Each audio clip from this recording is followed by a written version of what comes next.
Alors bonjour à toutes et à tous et bienvenue dans ce webinaire éducatif consacré à l'utilisation et au trading avec les bandes de Bollinger. Sylvain Le Ganadin avec vous-même pour cette nouvelle édition, pour ce nouveau webinaire éducatif. J'espère qu'il vous plaira, j'ai reçu beaucoup de questions sur comment trader avec les bandes de Bollinger sur le DAX, sur l'euro-dollar, sur l'USD Yen, et j'ai donc décidé de vous faire une vidéo à cet effet. Tout de suite, on va passer à l'avertissement légal sur les risques, et puis ensuite on répondra directement aux questions que j'ai reçues par mail en fin de webinaire. Bon bah c'est parti pour cette nouvelle édition ensemble. Alors, comment trader avec les bandes de Bollinger, c'est le thème d'aujourd'hui, l'avertissement légal sur les risques que vous connaissez tous. Aujourd'hui, on va vous présenter en fait globalement l'indicateur bande de Bollinger. Hein. C'est un indicateur qui est extrêmement important, notamment lorsque l'on traite en intraday, lorsqu'on fait du scalping, lorsqu'on fait de l'intraday ou même du swing trading. C'est extrêmement important de l'utiliser selon moi. Et c'est pour ça qu'on va commencer avec cet exemple concret du CAC 40.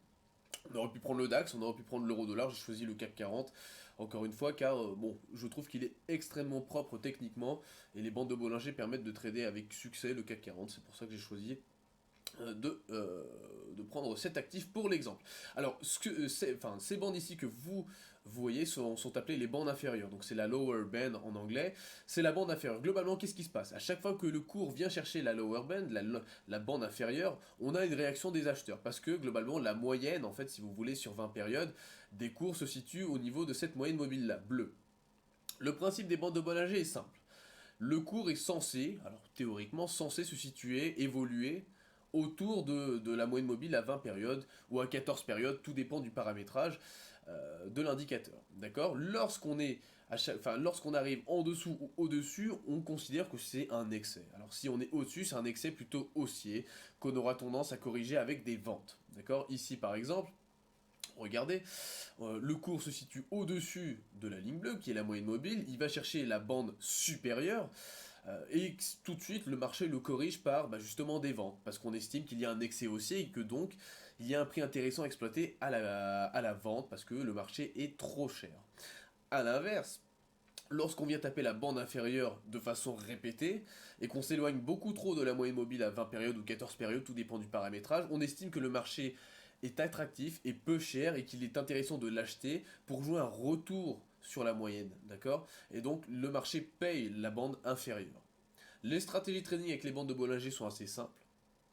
Elles sont toutefois complexes sur le moyen long terme, mais une stratégie simple à mettre en place et à essayer sur compte de démonstration, et d'essayer d'à chaque fois attraper la bande inférieure, donc à chaque fois que le marché, les cours reviennent sur la bande inférieure, essayer de le payer, pour ensuite déboucler au niveau de la moyenne mobile en fait. Et inversement, à la vente, à chaque fois que le marché vient taper la bande supérieure dans un range trading, on essaye de vendre pour essayer de revenir à la moyenne. D'accord? C'est une stratégie simple que l'on peut mettre en place, que l'on peut tester sur un compte de démonstration, et puis ensuite on peut l'affiner, parce que bien évidemment il faut l'affiner. C'est des stratégies qui marchent dans des marchés en range, dans des marchés directionnels, c'est-à-dire qui évoluent fortement à la hausse ou fortement à la baisse, c'est beaucoup plus compliqué.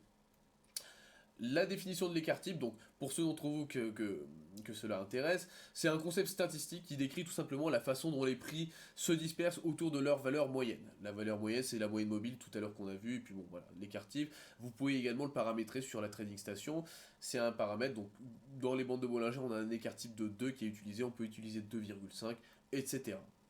Le surachat, le concept de surachat avec les bandes de Bollinger, c'est lorsque le cours, d'accord, franchit la bande supérieure. On revient juste avant, donc hop, alors excusez-moi, hop, on revient juste avant. Lorsque le cours franchit légèrement ici, vous voyez, on est sur du surachat. Et lorsqu'il franchit la bande inférieure, on est dans de la survente, d'accord? C'est un petit peu les concepts qui sont expliqués juste ici.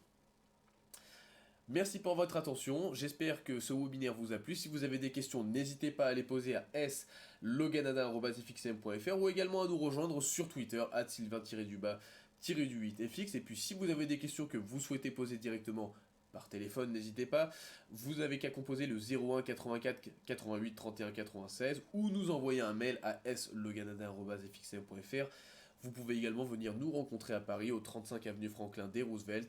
Le FXM a une politique de porte ouverte qui accueille ses clients, donc si vous souhaitez venir nous rencontrer, vous pouvez très bien venir à Paris dans nos bureaux, situés au 5e étage du 35 avenue Franklin D. Roosevelt. Rejoignez-nous également sur Facebook via la page La Communauté Marocaine de FXCM. Et puis, je vous dis donc à très bientôt pour un prochain webinaire. Donc n'hésitez pas, si vous avez d'autres questions, à les poser. Vous pouvez aussi commencer à tester toutes ces stratégies avec les bandes de Bollinger sur compte de démonstration avant de le tester sur compte réel.